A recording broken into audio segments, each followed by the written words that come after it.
Welcome to Marple Whispers. I'm Sean. Tell me, where are you listening from right now? And what time is it there? I'd love to know. Share it in the comments along with how you liked the story. I reply to every single one of you. Now let's step into the mystery. In the shadowy halls of Agra House, where a cursed diamond from India's ancient past whispers of doom, bride Eliza Bantry vanishes on her wedding eve, leaving behind a glittering necklace and a trail of suspects. The secretive doctor fiancé clutching his locked bag, the debt-ridden artist cousin smirking with hidden motives, the loyal valet haunted by family secrets, and the jealous aunt guarding old grudges. As whispers of betrayal and greed swirl like sea mist off Danemouth cliffs, only Miss Jane Marple, with her unerring eye for human folly, can unravel the deception, proving that curses are merely masks for murder, and truth hides in the smallest slipper's shadow. Chapter 1. The Invitation from the Past. The autumn sun filtered through the lace curtains of Miss Jane Marple's cottage in St. Mary Mead, casting delicate patterns on the polished oak table where she sat with her knitting needles clicking rhythmically. The pale blue wool unwound steadily from the ball in her lap, forming what would become a shawl for the vicar's wife. Practical, yet with a touch of elegance that Miss Marple always deemed essential. It was a day much like any other in the village. The distant chime of church bells, the occasional chatter of neighbours over garden fences, and the faint rustle of leaves surrendering to the season's chill. Yet, as the postman cycled up the lane with his familiar whistle, Miss Marple sensed a shift in the air, a whisper of intrigue that made her pause mid-stitch. The letter he delivered was unlike the usual parish newsletters or invitations to tea. Its envelope was thick cream paper, stamped with a foreign postmark that evoked distant lands.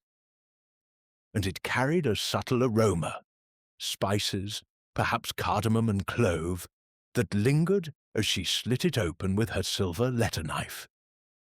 The handwriting was bold and precise, the sort belonging to a man accustomed to command. "My dear Miss Marple," it began, "it has been far too many years since our paths crossed in those sun-drenched drawing-rooms of our youth. I trust this finds you well in your tranquil corner of the world. I write from Agra House in Danemouth, where preparations are underway for a joyous occasion. The marriage of my niece, Eliza, to Dr. Hugh Lassiter, a fine young physician from London. The wedding is set for next Saturday, and the house buzzes with activity. Yet, I must confess, a shadow hangs over our festivities.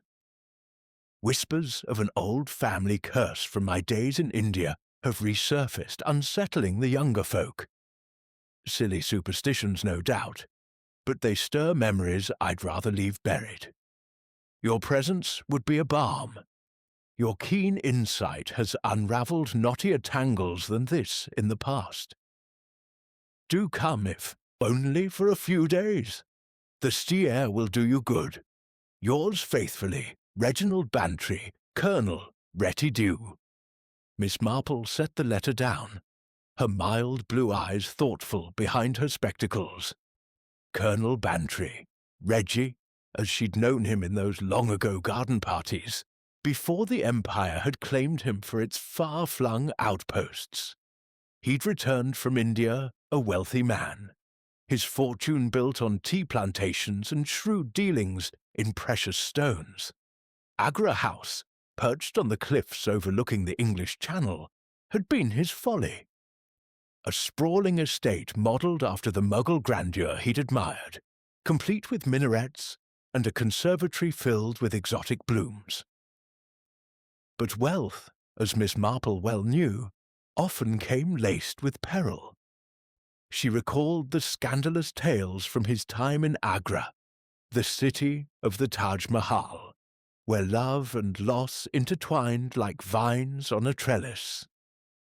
there was the matter of the Agra diamond, a flawless gem he'd acquired under mysterious circumstances, said to curse any bride who dared wear it.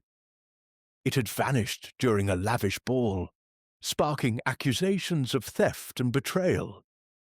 The Colonel had dismissed it as native folklore, but Miss Marple wondered. Curses, in her experience, were seldom supernatural. They were human inventions, cloaking greed or revenge in myth.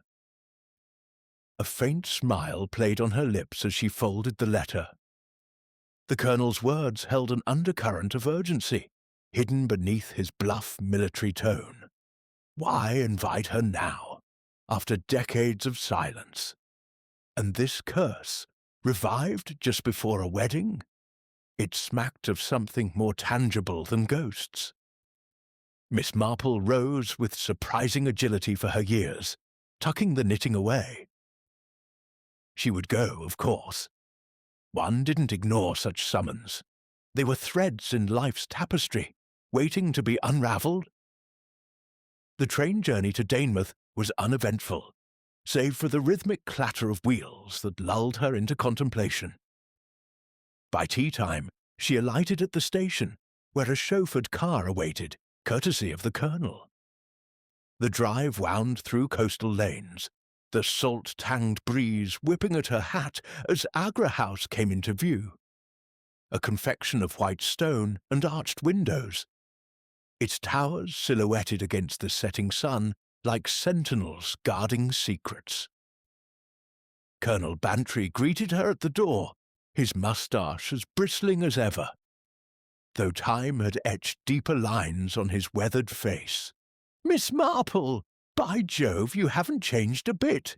Come in, leave the chill outside."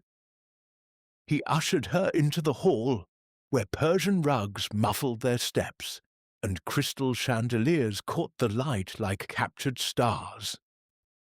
The drawing-room hummed with introductions. Eliza Bantry, the bride-to-be, was a vision of modern vitality. Tall and slender, with raven hair swept into a fashionable bob, and eyes that sparkled with a mix of excitement and defiance. She clasped Miss Marple's hand warmly. "Aunt Jane, may I call you that? Uncle Reggie speaks of you as if you're family. We're so glad you've come. This old pile can feel positively eerie with all the wedding fuss." Beside her stood Dr. Hugh Lassiter, her fiancé, a handsome man in his early 30s, with a neatly trimmed beard and the steady gaze of one trained in medicine. Yet Miss Marple noted how his fingers drummed subtly on his thigh, and his eyes flicked toward the shadowed alcoves as if expecting something to emerge. "A pleasure, Miss Marple," he said, his voice smooth but with a hint of strain. "Eliza's told me of your reputation for solving puzzles." The household rounded out with Mrs. Lavinia Bantry, the Colonel's sister-in-law, a formidable woman with a pince-nez perched on her nose, and a manner that brooked no nonsense. She managed the estate with the precision of a general, her grey dress starched to perfection. "Tea will be served in the conservatory," she announced, her tone leaving no room for debate. Then there was Mr. Prakash, the Colonel's valet, a slight man with dark skin and impeccable posture, his turban adding an exotic flair. He'd served Bantry since the Indian days, a silent shadow who moved with the grace of one accustomed to discretion. And finally, Victor Hale, Eliza's cousin, a flamboyant artist with tousled hair and paint-stained cuffs, his laughter a bit too loud, his eyes a shade too calculating. "Charmed, absolutely charmed," he drawled, bowing theatrically. "We could use a fresh perspective amid all this matrimonial madness." As they adjourned to the conservatory, where glass walls framed a riot of orchids and jasmine, tea was poured from a silver samovar that whispered of Eastern origins. Eliza leaned forward, her diamond engagement ring catching the light. Uncle's letter mentioned the curse, didn't he? It's utter rot, a tale about the Agra diamond bringing doom to brides. It disappeared back in India, probably pinched by some clever thief. Father insists I wear a replica for luck, but honestly, I'd rather not tempt fate. She laughed, a bright sound that didn't quite reach her eyes. Miss Marple sipped her tea, observing the group over the rim of her cup.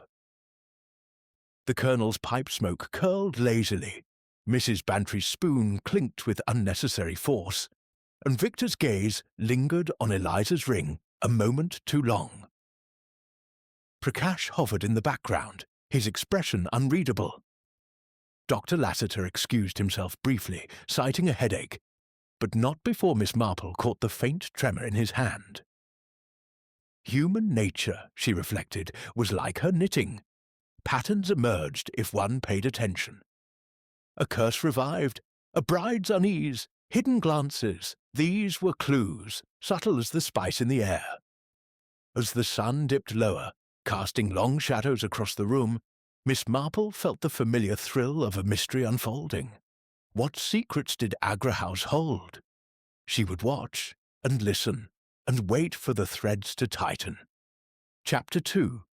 Shadows in the Garden. The eve of the wedding broke with a crisp clarity that belied the undercurrents swirling through Agra House. The sheep sky stretched wide and blue over Danemouth, the sea below whispering against the cliffs in rhythmic sighs, as if the ocean itself held secrets it dared not reveal.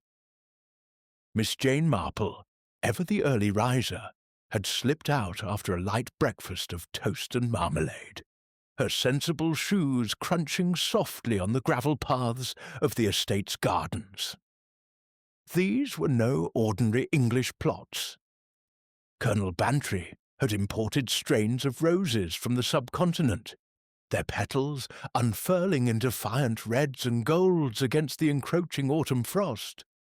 The air carried a faint, exotic perfume, mingling with the salt from the Channel, a reminder that this house, for all its British facade, harboured echoes of distant empires.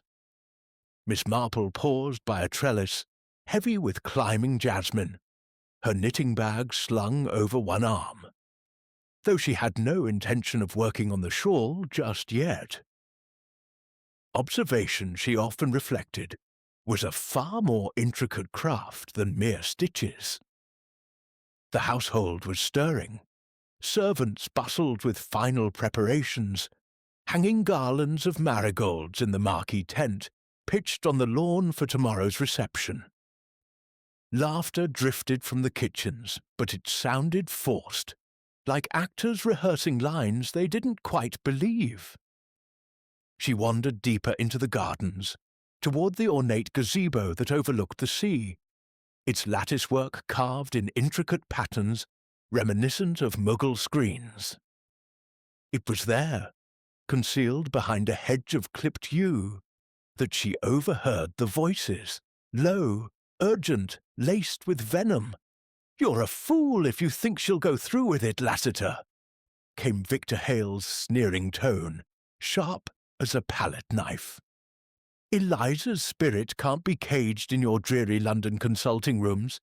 She's like those wild roses, beautiful, but they'll prick you if you grasp too tightly." Dr. Hugh Lassiter's reply was measured, but Miss Marple detected the edge of controlled fury beneath it. "Mind your tongue, Hale. Your artistic pretensions don't give you license to meddle. Or is it jealousy gnawing at you? I've seen the way your eyes linger on her, on the fortune she'll inherit. Perhaps you'd prefer she remained unattached, ripe for your schemes." There was a pause, heavy with unspoken accusations. Then Victor's laugh, brittle and mocking.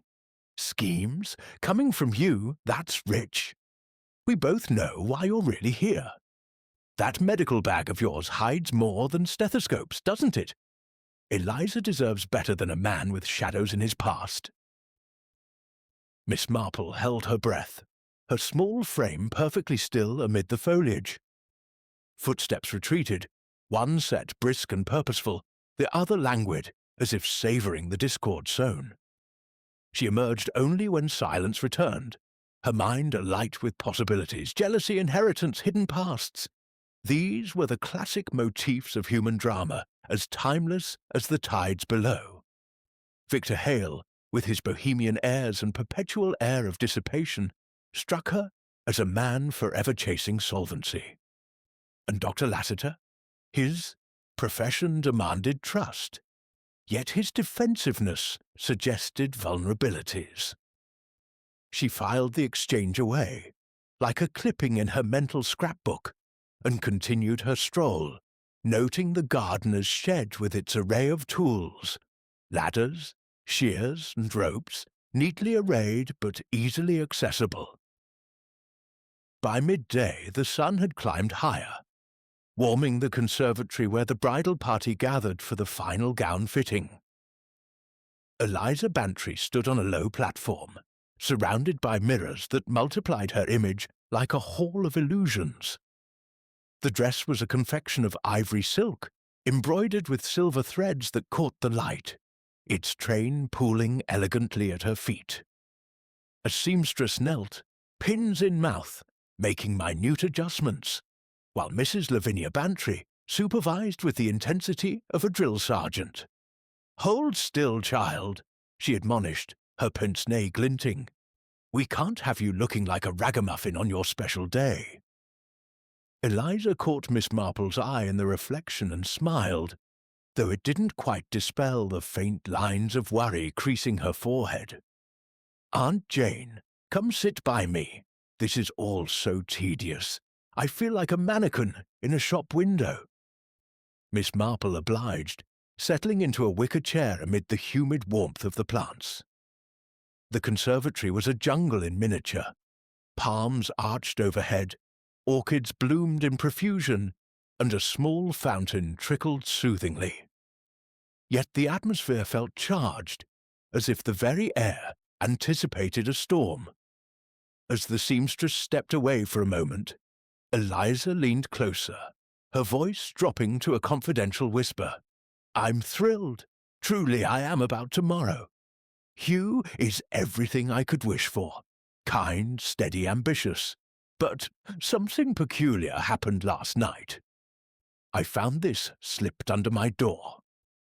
She produced a folded scrap of paper from her pocket, handing it over with a slight tremble. Miss Marple unfolded it carefully, her fingers steady despite her age. The script was elegant, almost calligraphic, inked in deep blue. "The bride of Agra shall vanish like the diamond. Beware the curse." No signature, no flourish, just those chilling words. She held it to her nose subtly. A faint aroma clung to it, spicy and warm, like curry powder mixed with ink. It reminded her instantly of Mr. Prakash's quarters, which she'd glimpsed earlier, redolent with the scents of his homeland. Eliza watched her anxiously. "It's a prank, surely. Some guest's idea of humour. But it gave me such a turn. I barely slept." Before Miss Marple could respond, Mrs. Bantry swooped in, snatching the note. "What nonsense is this? Eliza, you mustn't indulge in such fancies. It's probably that idle Victor, trying to stir trouble. Pay it no mind." She crumpled it dismissively, though Miss Marple noted how her knuckles whitened. Colonel Bantry entered then, his pipe clenched between his teeth, a newspaper tucked under his arm. "What's all this fuss? Fitting's going well." His bluff cheer faltered as his wife thrust the note at him. He read it, his bushy eyebrows drawing together. Reminds me of those old yarns from India. Thieves in the night, illusions and vanishing acts. The Agra diamond affair. Natives swore it was cursed, spirited away by spirits. But it was human cunning, mark my words." He puffed thoughtfully, the smoke wreathing his head like a halo of doubt. Miss Marple interjected gently. "Might I see it again, Colonel? Sometimes the smallest details speak volumes." He handed it over, and she examined it anew under the light. The paper was fine quality, watermarked faintly with a crest she couldn't quite make out. The ink had smudged slightly at the edge, as if written in haste or with a damp quill. "Curious," she murmured. "The scent quite distinctive. And the phrasing, 'shall vanish like the diamond.' It echoes the legend precisely, doesn't it?" Eliza nodded, her colour returning slightly. "Uncle Reggie told me the story last week. The diamond was at a grand banquet in Agra, worn by the Colonel's wife, my grandmother. It disappeared mid-dance, and so did a servant girl, never to be seen again. They said she was the bride of some local legend, doomed to fade away." "Poppycock!" Mrs. Bantry snapped, though her eyes darted uneasily. "We have the replica safe in the vault. No need to dredge up ancient history." As the fitting concluded, the group dispersed, but Miss Marple lingered, her mind turning over the pieces. A threatening note, scented with spice, pointing to Prakash, or a deliberate misdirection, and the overheard quarrel, inheritance mentioned boldly. Greed, she knew, was a potent motive, as was love scorned. The afternoon waned into evening, the sun dipping toward the horizon in a blaze of orange and purple. Dinner was a subdued affair in the dining room, candlelight flickering on the silverware and crystal, casting elongated shadows that danced like conspirators. Conversation skirted the note, focusing instead on wedding toasts and honeymoon plans. Italy, Eliza announced, for its art and romance. Victor Hale dominated with anecdotes of his travels, his charm effusive but hollow, while Dr. Lassiter contributed little, his fork pushing food around his plate. Prakash served with silent efficiency, his dark eyes absorbing everything. Afterward, as the party retired to the drawing-room for coffee, Miss Marple excused herself early, pleading fatigue from the journey. Her room was cosy, with a four-poster bed and a window overlooking the gardens, now shrouded in twilight. She settled by the sill, curtains parted just enough to watch the grounds. The moon rose, silvering the lawns, and she saw figures moving. A solitary walker, perhaps Lassiter, pacing restlessly. Then Victor, slipping toward the gazebo with a cigarette glowing like a firefly. Sleep eluded her, as it often did when puzzles beckoned. The house creaked in the wind, timbers settling like old bones. Then, around midnight, a sound pierced the quiet. A distant cry, sharp and fleeting, echoing through the halls. Human, or the wind howling off the sea? Miss Marple sat up, heart quickening. It came from the direction of the bridal wing. She listened intently, but only silence followed, thick and ominous. Slipping on her dressing gown, she ventured into the corridor, her steps muffled by the carpet. The house seemed alive with whispers, doors ajar, shadows pulling in corners. She paused at Eliza's door, ear pressed lightly, but heard nothing amiss. Returning to her bed, she pondered the cry's timbre. Fear, surprise, or something staged? Human nature, she reminded herself, thrived on deception. As the clock struck 1, she finally drifted off, dreams woven with diamonds and disappearing brides. The night deepened, secrets festering in the dark, waiting for dawn to expose them, or bury them deeper still. Chapter 3. The Empty Bridal Chamber. The morning of the wedding dawned with a deceptive calm, the sky over Agra House a pale gold that promised festivity. But the illusion shattered before the breakfast trays were cleared. A piercing scream echoed from the upper floors, slicing through the clink of porcelain and the murmur of early guests.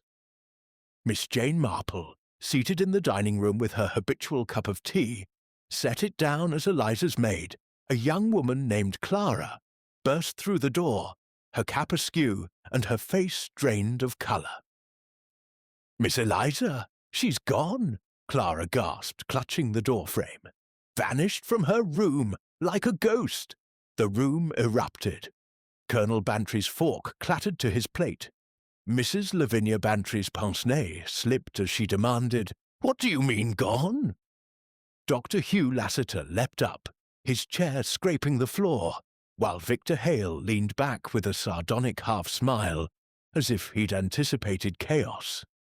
Mr. Prakash, pouring coffee, froze, his dark eyes flicking toward the Colonel.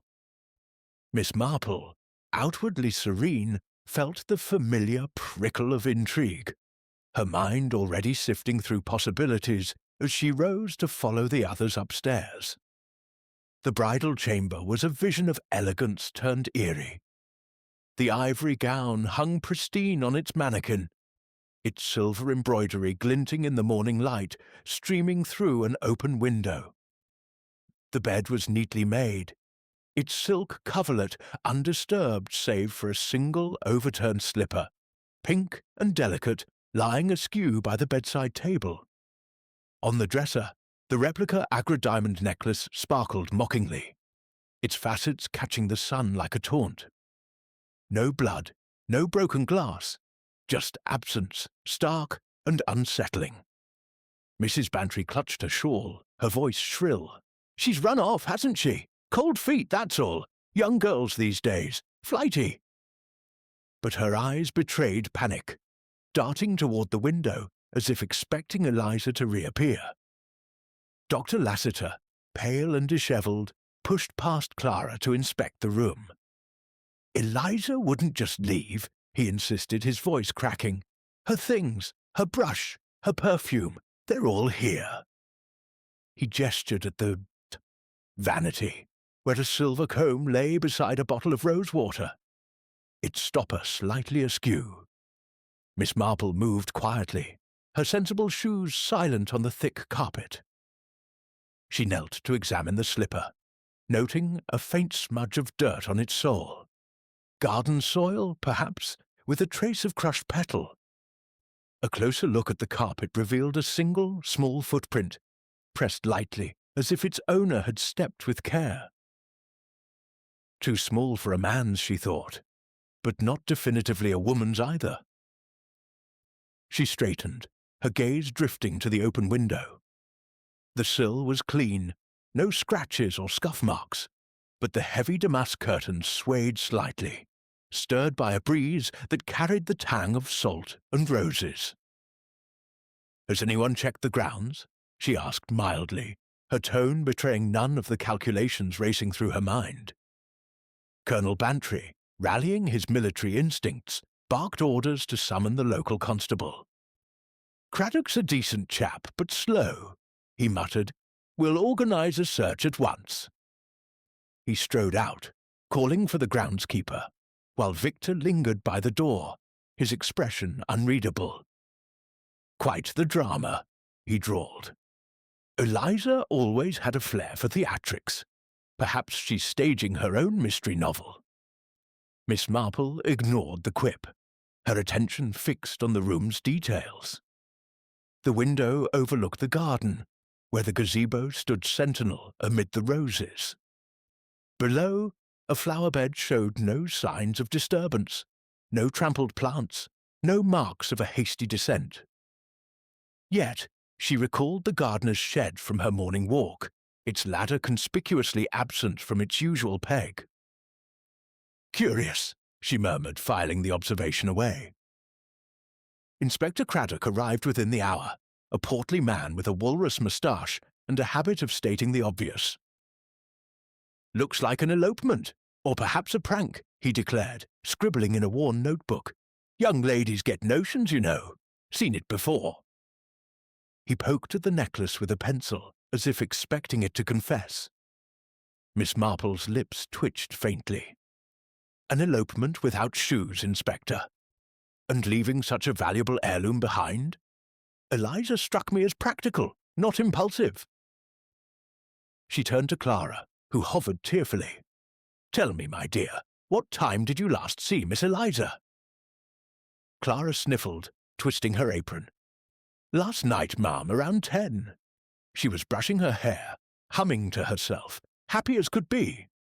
I locked the door behind me, her orders to keep out nosy guests. But this morning, when I came with her tea, the door was unlocked, and she was gone." "Unlocked?" Miss Marple repeated softly. "And you heard nothing unusual in the night? No footsteps, no cries?" Her mind flashed to the faint scream she'd heard near midnight, its source still a mystery. Clara shook her head, but her eyes flickered with hesitation. "Nothing, ma'am. Well, there was a creak in the hall, but this old house is always settling." The search party assembled in the drawing-room, where tension hung thicker than the Colonel's pipe smoke. Dr. Lassiter paced, his hands clenching and unclenching. "I was in my room all night," he said, unprompted. "Slept poorly, but I heard nothing." His insistence felt rehearsed, and Miss Marple noted the faint sheen of sweat on his brow despite the morning's chill. Victor, lounging on a chaise, offered a lazy alibi. "I was sketching in my room till late. Inspiration strikes at odd hours, you know. Didn't hear a peep." His nonchalance grated, and Miss Marple caught the way his fingers toyed with a gold cigarette case, a pricey trinket for a man perpetually short of funds. Mrs. Bantry, fanning herself vigorously, seemed on the verge of hysterics. "We must find her! What will people say? A scandal on her wedding day." Her concern felt genuine, but Miss Marple detected a note of self-interest. Reputation mattered deeply to the Bantry matriarch.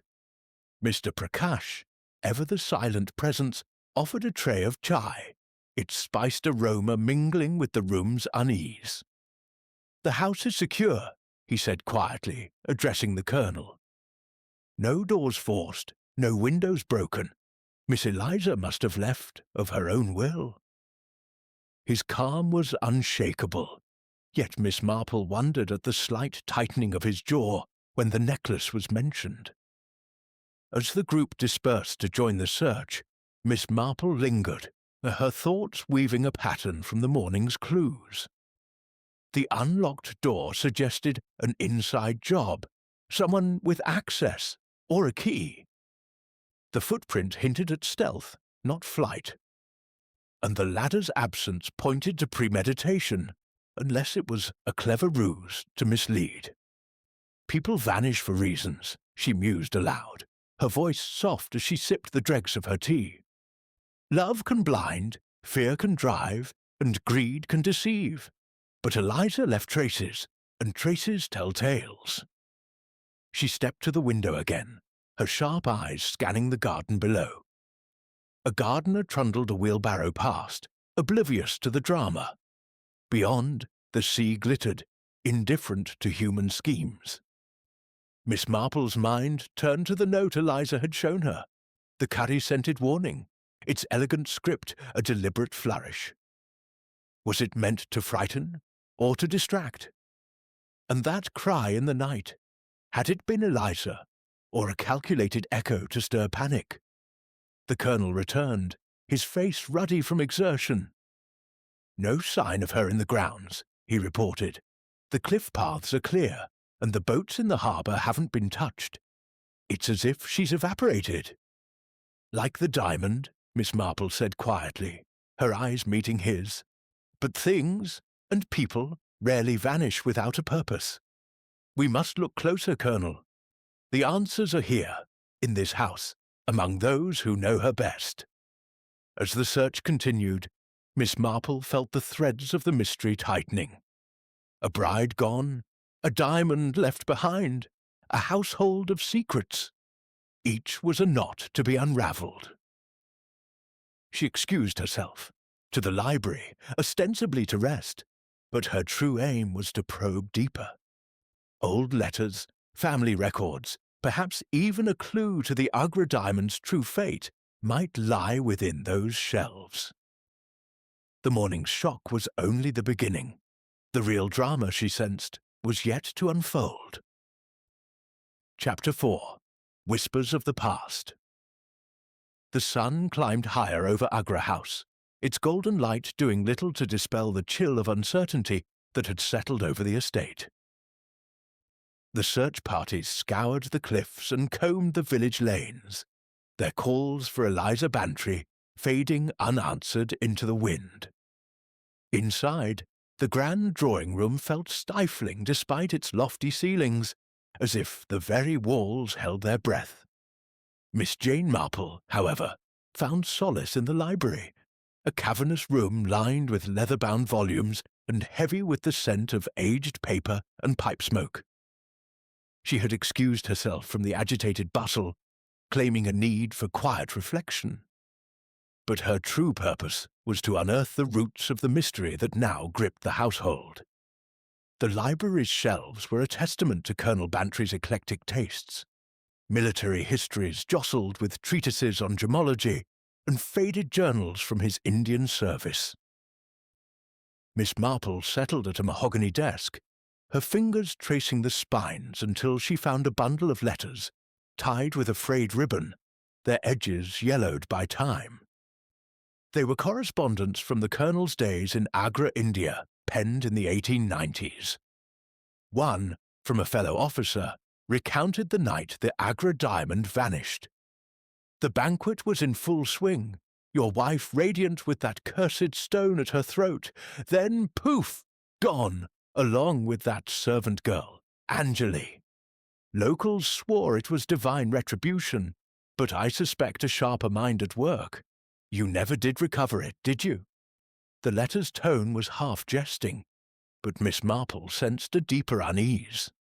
Another document, a faded bill of sale, confirmed the Colonel had commissioned a replica diamond upon his return to England, passing it off as the original to quell rumours.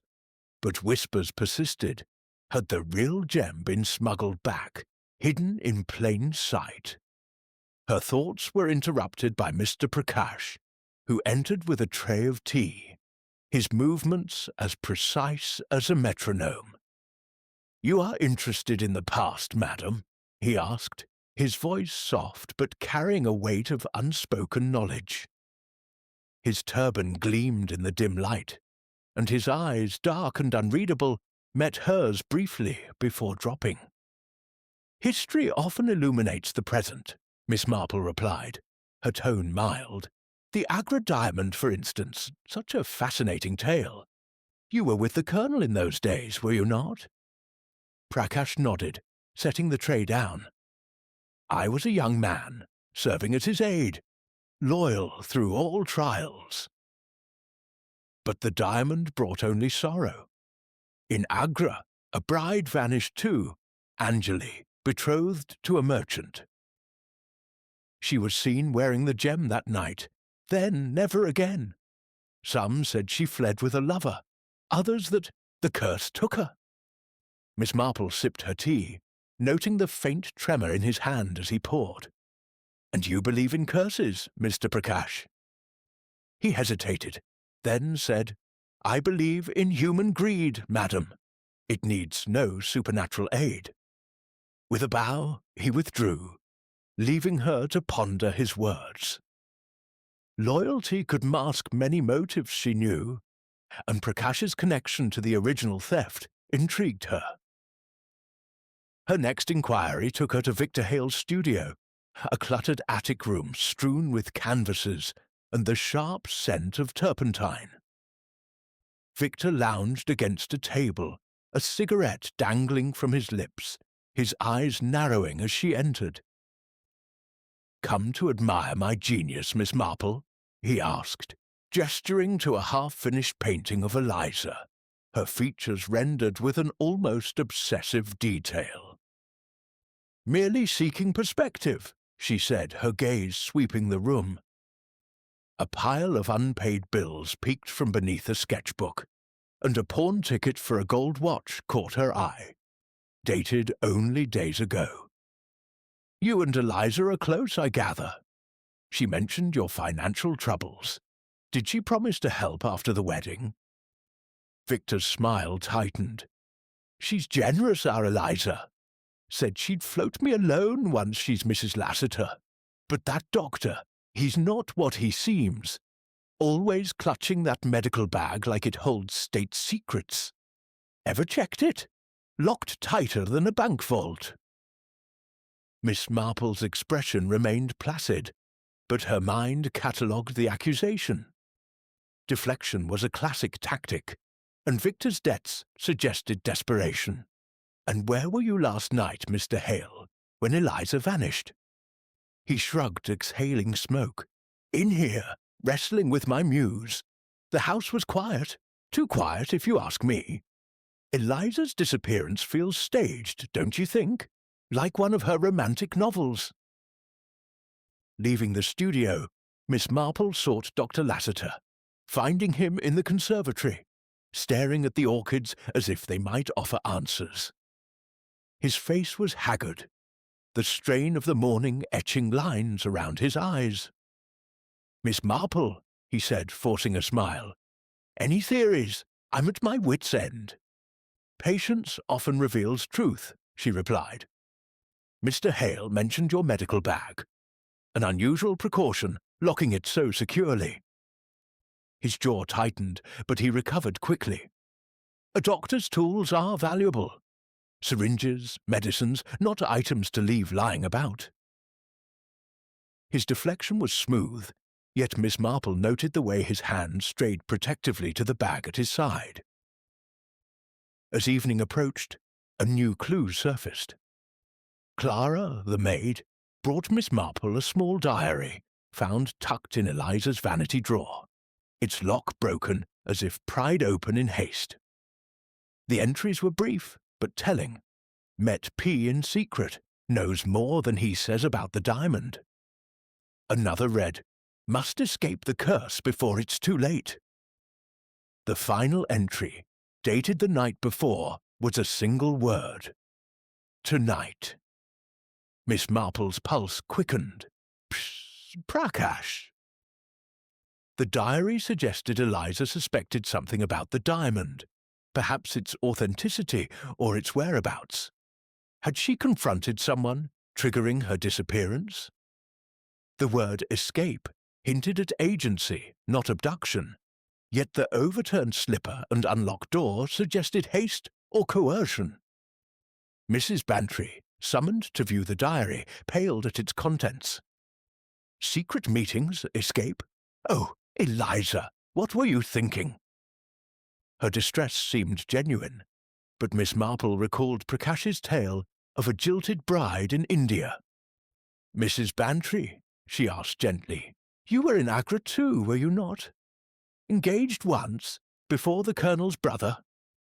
Lavinia's lips thinned. "A youthful folly. He was charmed by tales of the diamond, not me. Broke it off and vanished, probably chasing that wretched stone." Her bitterness was palpable, a thread of jealousy woven into her rigid composure. As dusk settled, Miss Marple returned to the library, the diary in her pocket. The pieces were aligning. A scented note, a missing ladder, a footprint too deliberate to be accidental. Eliza's disappearance was no whim. It was a move in a larger game. The Agra diamond, real or replica, was the pivot. Had someone switched it, as the old letters hinted? And who stood to gain? Outside, the garden lay shrouded in twilight, the roses ghostly under the rising moon. Miss Marple's thoughts turned to the cry she'd heard the previous night, sharp, fleeting from the bridal wing. It hadn't been the wind, she was certain now. It was a signal, perhaps of fear, perhaps of defiance. She closed the diary, her mind as sharp as the needle in her knitting bag. "Whispers of the past," she murmured, "are loudest when they point to the present." The house settled into an uneasy quiet, its occupants bound by suspicion and secrets. Miss Marple knew the truth was close, hidden in the shadows of Agra House, waiting for her to coax it into the light. Chapter 5. The midnight rendezvous darkness cloaked Agra House as the second night of Eliza Bantry's disappearance descended, the moon casting a silver sheen over the gardens, where shadows twisted like conspirators. The household had retired in a state of uneasy exhaustion, the search parties having returned empty-handed, their optimism eroded by the relentless silence of the cliffs and village. Miss Jane Marple, however, found sleep an unworthy distraction when a puzzle was afoot. Her room, with its view of the moonlit lawns, became her vantage point. She sat by the window, a shawl draped over her shoulders, her knitting needles idle in her lap as her eyes scanned the grounds for any flicker of movement. The cry she'd heard the previous night lingered in her memory. Sharp, deliberate, a signal rather than a scream. Tonight, she resolved to uncover its source. The clock in the hall chimed midnight, its sombre toll reverberating through the silent corridors. Miss Marple, her senses honed by years of quiet observation, detected a faint creak from the floorboards outside her door. Slipping on her dressing gown, she moved with the stealth of a village gossip avoiding notice, her small frame blending into the shadows. She followed the sound, her steps muffled by the thick Persian rugs, until she reached the staircase overlooking the garden entrance.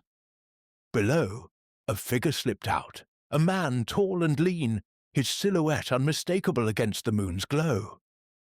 Dr. Hugh Lassiter, his medical bag slung over his shoulder, moved with purpose toward the old stone well at the garden's edge, a relic from the estate's smuggling days.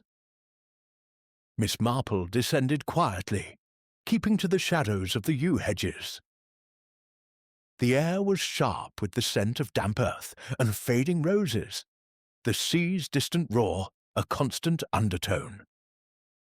At the well, Lassiter paused, glancing about before whispering urgently into the darkness. "It's done. Meet me at dawn, by the cliffs." His words were clipped, conspiratorial, but no reply came. Had he spoken to air, or was someone concealed nearby? Miss Marple's heart quickened, but she remained still, her presence undetected, as Lassiter retreated to the house, his footsteps crunching faintly on the gravel. She approached the well, its moss-covered stones cool under her touch. The wooden cover was ajar, revealing a black void that seemed to swallow the moonlight. A faint scrape on the rim caught her eye, fresh, as if something heavy had been dragged across it. A rope? A ladder? The missing gardener's ladder came to mind, its absence from the shed now more significant.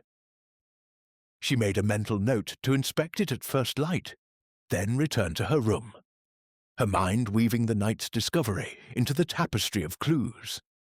Dawn broke grey and sullen, the sky heavy with the threat of rain. At breakfast, the atmosphere was taut, the absence of Eliza a palpable weight. Colonel Bantry, his pipe unlit, stared grimly at his untouched eggs, while Mrs. Lavinia Bantry's attempts at brisk cheer fell flat. Victor Hale, nursing a cup of black coffee, seemed almost amused, his eyes glinting with a private jest. Dr. Lassiter, pale and distracted, excused himself early, claiming a need to check his medical correspondence. Miss Marple, nibbling toast, observed the interplay of glances. Victor's sly smirk, Prakash's impassive calm, Lavinia's nervous fidgeting with her napkin. After breakfast, she sought out Inspector Craddock, who was trudging through the drawing room with his notebook, muttering about dashed inconvenient brides. She mentioned the ladder's absence, prompting him to dispatch a constable to the shed. The report came swiftly. The ladder was found hidden in a thicket near the well, its rungs scuffed with fresh dirt. Craddock scratched his head. Odd place for it. But no signs of a struggle, Miss Marple. Could be unrelated. Unrelated. she echoed softly, her tone polite but pointed. In a house where a bride vanishes, nothing is unrelated, Inspector. She turned her attention to Victor, cornering him in the conservatory amid the wilting orchids. Your alibi for the night Eliza disappeared, Mr. Hale, she said, her voice deceptively gentle. Sketching, you said.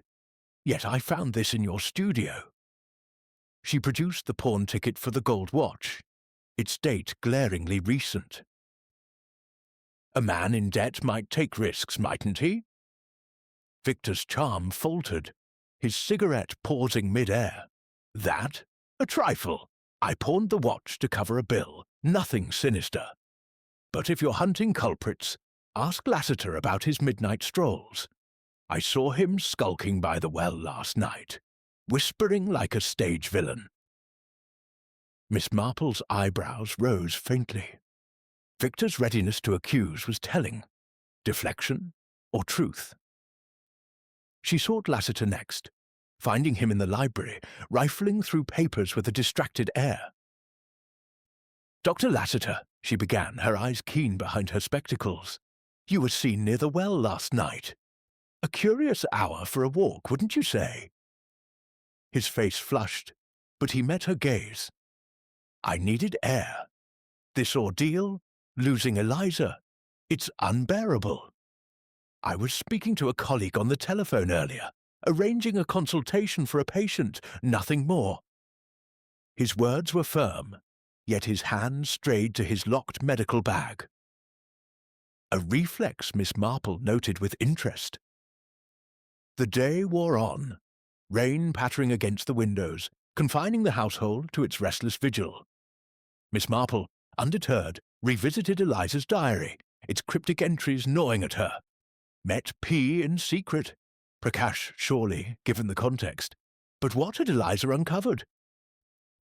The diary's final word, tonight, suggested a plan perhaps to confront or flee. Miss Marple's thoughts turned to the well, its hidden significance growing. Smuggling tales from the Colonel's youth mentioned secret chambers beneath such wells, used to hide contraband. Could Eliza be there, concealed by design or force? She approached Prakash in the pantry, where he was polishing silver with methodical care. Mr. Prakash, she said, her tone conversational. Your family served in Agra, did they not? Perhaps kin to that vanished servant girl, Anjali. His hands stilled, the cloth pausing mid-polish. My family were loyal retainers, he said quietly. Anjali was a cousin, distant. Her loss shamed us. The diamond's curse, they said, but I know only duty. His voice was steady, yet Miss Marple detected a flicker of something, grief or guilt. As evening fell, she slipped out to the well, the rain a light mist now. The ladder, retrieved by the constable, lay nearby, its rungs indeed marked with soil matching the gardens. She peered into the well's depths, her flashlight revealing a glint of metal, a hidden rung, leading to what? A chamber, perhaps, where secrets or a bride might be concealed. Back inside, she confronted the household at dinner, her mild demeanor belying her purpose. Eliza's diary suggests she knew something about the diamond, she said, watching their faces. A secret worth hiding or silencing. The well, I believe, holds answers. Lassiter's fork clattered. Victor's eyes narrowed. Mrs. Bantry gasped. Prakash alone remained composed, though his fingers tightened on his napkin. Miss Marple smiled faintly. Human nature loves its secrets, she said, but secrets have a way of surfacing, like bubbles in a stream. The night deepened, the house creaking under the weight of its mysteries. Miss Marple retired, but not to sleep. She sat by her window, watching the well's silhouette, certain that dawn would bring more than light. Eliza's absence, the diamond's allure, the whispered rendezvous, all were threads in a pattern, and she was close to tracing its design. Chapter 6. Revelations in the Conservatory. The third day at Agra House dawned under a sullen sky, the rain having settled into a persistent drizzle that cloaked the estate in a mournful haze. The conservatory, with its glass walls and wilting orchids, became a refuge for the household, its humid warmth a stark contrast to the chill of Eliza Bantry's continued absence. The air was thick with the scent of damp earth and fading blooms, and the tension among the gathered party was palpable, as if the very plants absorbed their unease. Miss Jane Marple, seated in a wicker chair with her knitting bag at her side, surveyed the assembled faces, each a study in concealed motives, each a thread in the intricate tapestry she was determined to unravel. The morning had brought no new sightings of Eliza, and Inspector Craddock's bumbling efforts had yielded little beyond muddy boots and vague theories of runaway brides. Yet Miss Marple's mind was alight with the clues she'd gathered. The curry-scented note, the misplaced ladder, the cryptic diary, and Dr. Lassiter's midnight whisper by the well.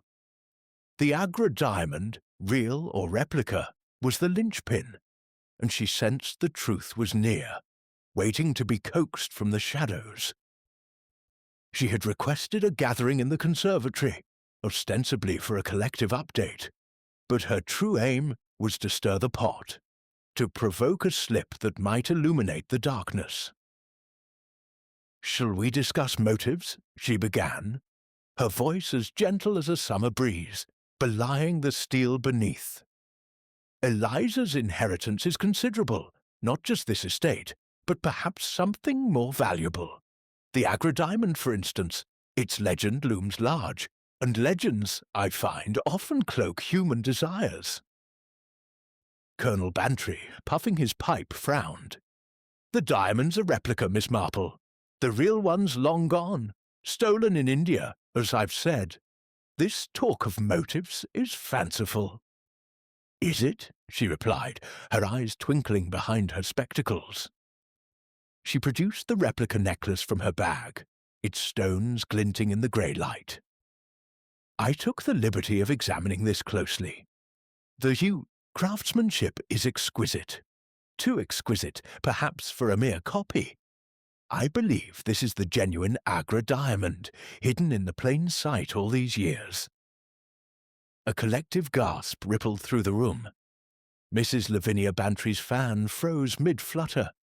Dr. Lassiter's face drained of colour.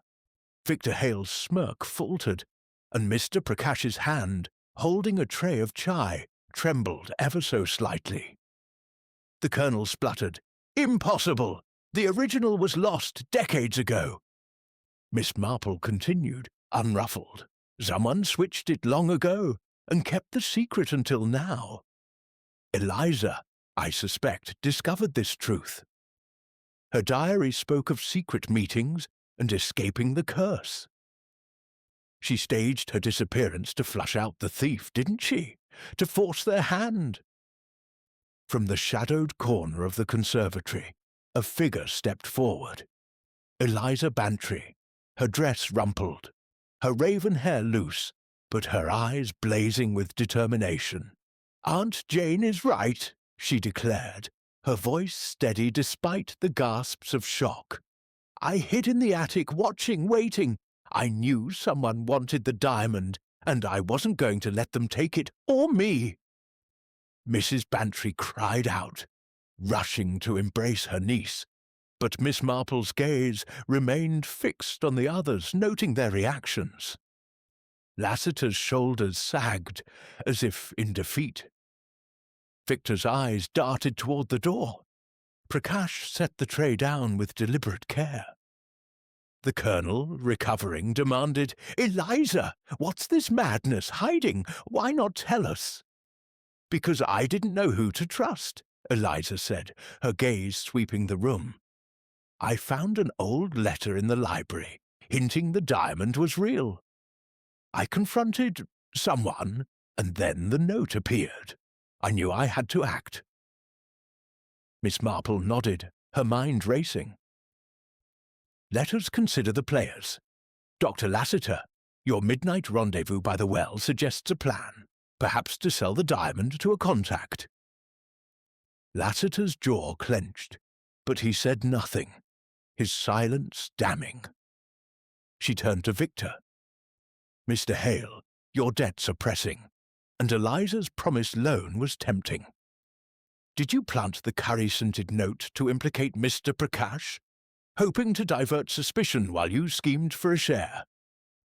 Victor laughed, a hollow sound. Me? I'm an artist, not a mastermind. That note was a lark. Thought it'd spook her into calling off the wedding. Less competition for the family fortune. Miss Marple's eyes narrowed. A lark that served your purpose. And Mrs. Bantry, your bitterness over a lost love in India. Did it drive you to aid a plot? To ensure Eliza's wedding failed as yours did? Lavinia's face reddened. How dare you? I love Eliza like a daughter. I'd never harm her. Yet her trembling hands betrayed a deeper turmoil. Finally, Miss Marple turned to Prakash. And you, Mr. Prakash, whose family suffered from the diamond's loss in Agra. Did loyalty to the colonel mask a deeper motive? Perhaps to reclaim what was stolen from your kin? Prakash met her gaze, his composure unshaken. I serve the Bantrys. I know nothing of plots. But his voice, usually so steady, held a faint quiver. Miss Marple set the necklace down, its sparkle a silent accusation. The diamond's authenticity changes everything. Eliza's disappearance was a gambit to protect it and herself. But someone here knows more. The ladder by the well, the footprint in the carpet, the cry I heard. Each points to a careful plan. Eliza stepped closer, her voice firm. I heard it too, that cry. It came from the well, didn't it? I went to meet someone there, late, to confirm my suspicions, but I was drugged. Something in my tea. I woke in the attic, hidden away. Miss Marple's mind clicked into place. Drugged, she mused. Dr. Lassiter, your medical bag, does it contain sedatives? Enough to subdue a bride without leaving a trace? Lassiter stood abruptly. This is preposterous.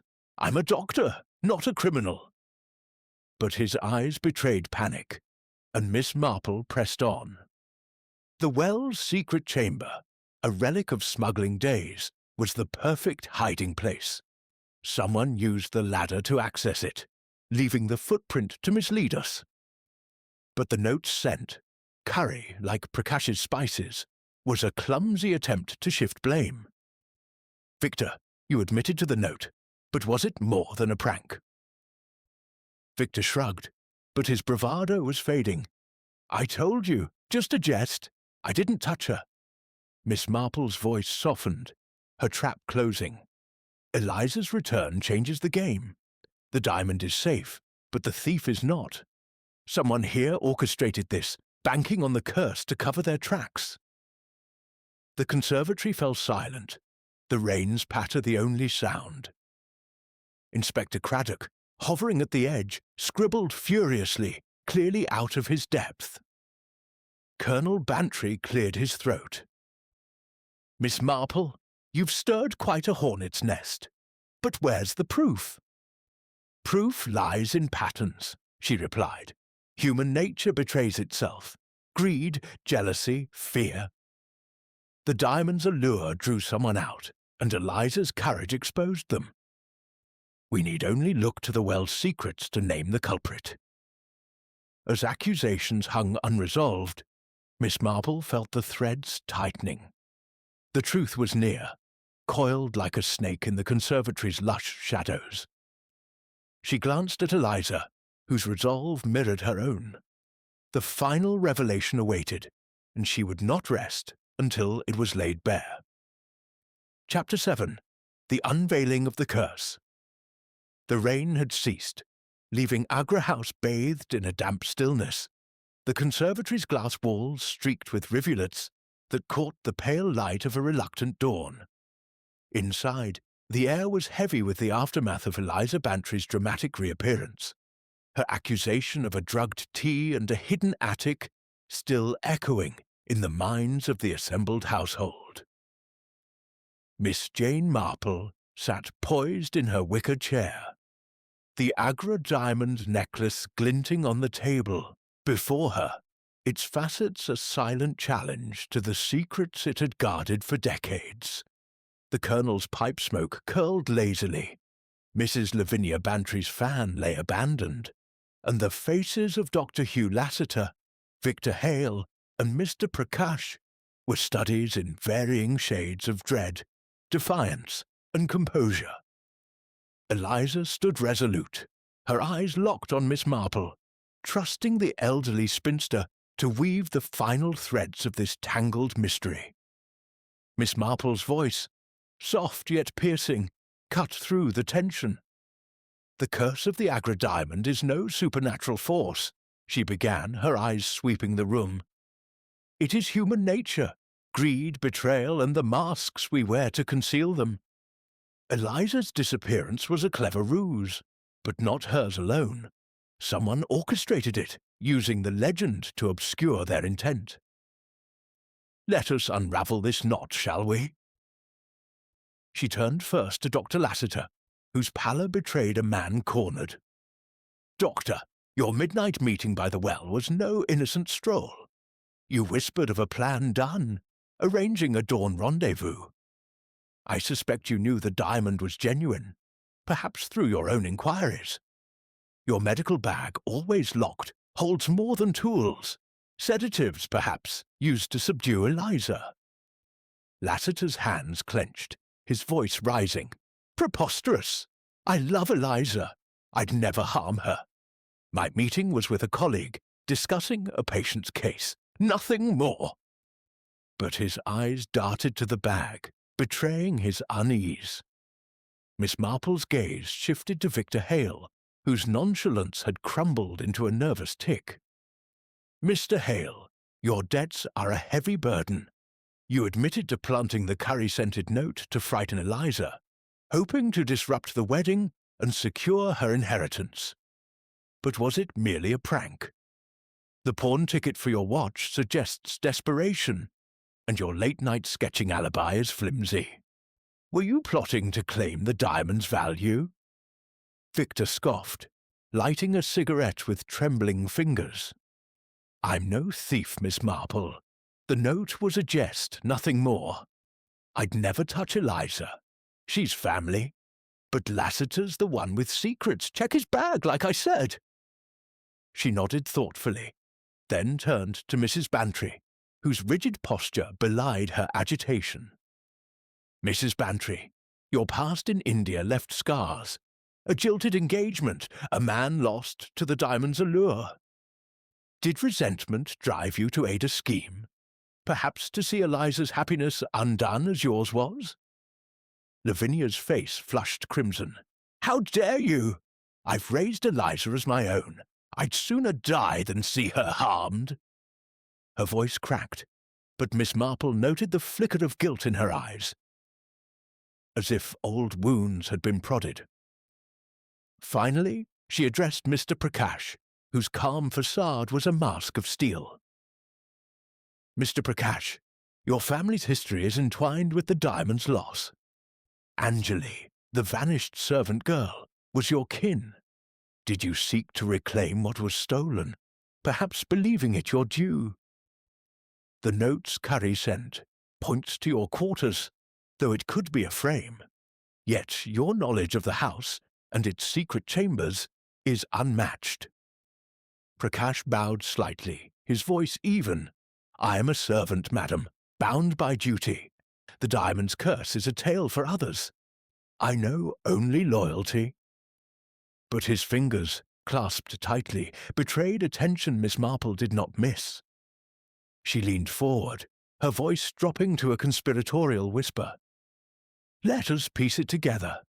The footprint in Eliza's room, small, deliberate, was meant to mislead, suggesting a woman's tread. But it was you, Dr. Lassiter, wearing Eliza's slippers to create the illusion.